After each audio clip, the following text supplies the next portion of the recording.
Hi, I'm Jake. This is my expository speech on psychedelics, anxiety, and depression.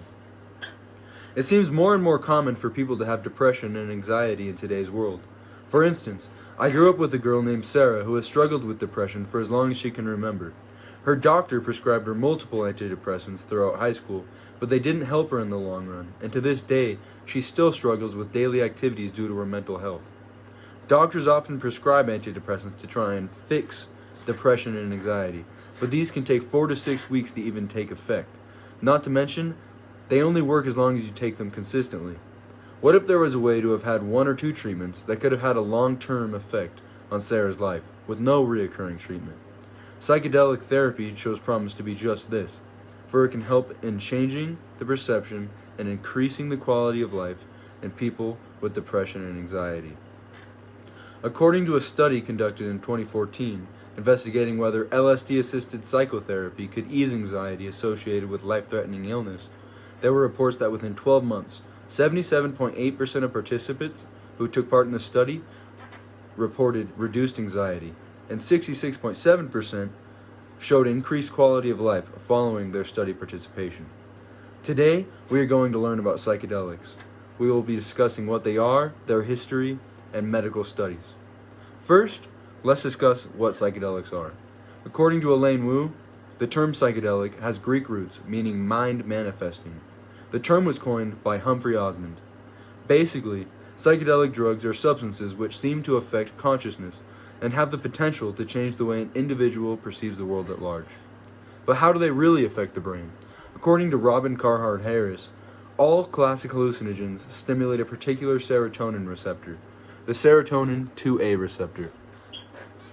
By stimulating this particular receptor, psychedelic drugs have an effect on an individual's perception, and some say it makes changes in the mind that might originally be impossible possible. The idea behind psychedelic therapy is using this potential to create change in order to help those who have been through traumatic experiences or who might have been terminally diagnosed in order to help them better cope with their situation. The typical model for psychedelic therapy is for the drug to be administered to the patient in a controlled environment. A therapist tells the patient what they should expect and reminds them that they are in a safe space. The therapist then administers the drug, tells the patient to lie down, put on an eye shade, and plays music. This experience is often reported as very powerful, and according to Tanya Lewis from scientificamerican.com, says that after one study that was conducted, more than 85% of the subjects reported that their psilocybin trip was, quote, one of the 5 most meaningful and spiritually significant experiences of their lives.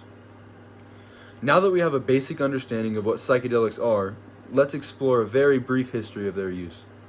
Because psychedelics have a very long history, but due to a few reasons, they are only recently being looked into for clinical use.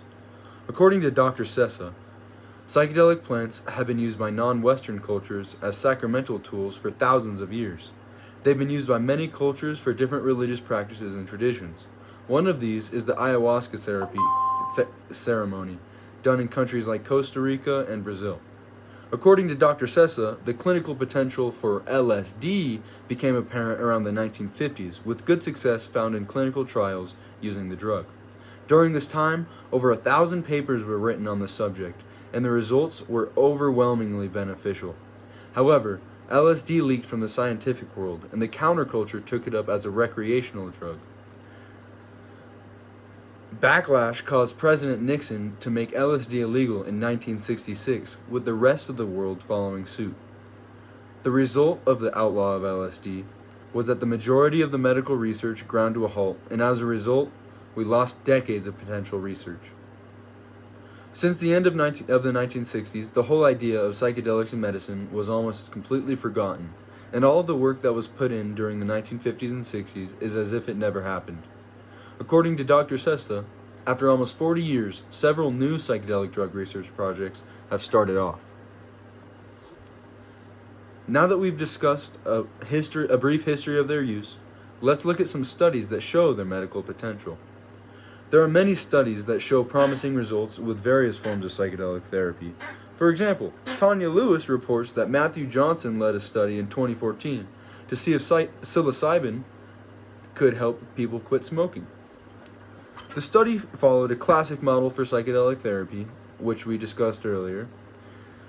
It's when the participant lies on a couch and wears eye shades while listening to music. The study found that after 6 months, 80% of smokers in the study had abstained from cigarettes for at least a week. Compared to other smoking cessation therapies, this is really good because the percentages of others are typically less than 35%. Another study, according to Albert Garcia from NCBI, talks about the focus of treatment-resistant OCD. The results of this were also very positive, with 67% of participants showing complete remission in 1 week, and 42% of participants at 3 months after high-dose psilocybin administration.